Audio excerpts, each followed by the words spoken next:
See, back in the 1960s, you may remember, there was quite a cataclysm here in our culture when it became illegal to discriminate against people due to their national origin. It was illegal to discriminate against people because they were from a different race or from a different skin culture.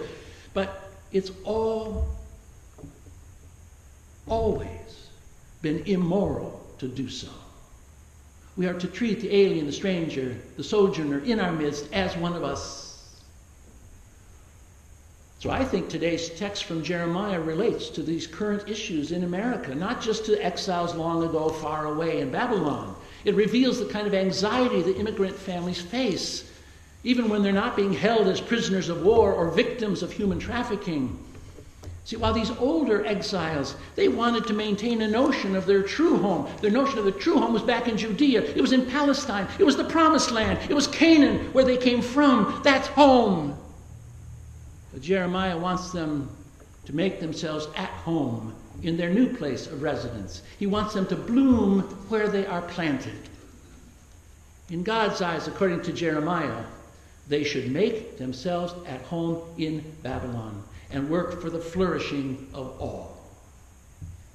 Do the nurturing and the centering activities that give rest and health and satisfaction, the things that make for a home. Create a home away from home, with all the natural hospitality and amenities that would make a stranger feel at ease. Do what they could to make one another feel at home in their new home, in their strange place.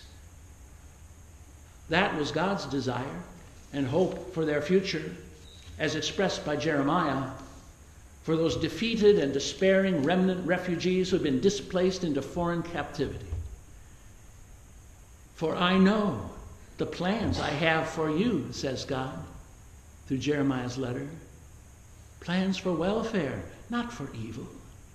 To give you a future and a hope. The very words that are on our cross of journey. If that was God's hope for the future flourishing of them back then, over there, it can be God's dream and vision for us, too. We who are far more blessed and far more capable, who have far more resources and assets at hand because we are at home. So may we listen to Jeremiah's promise and take it to heart and make our world just that little bit better as we begin to act in accordance with great thanksgiving for all our blessings at home and away from home. May we do so.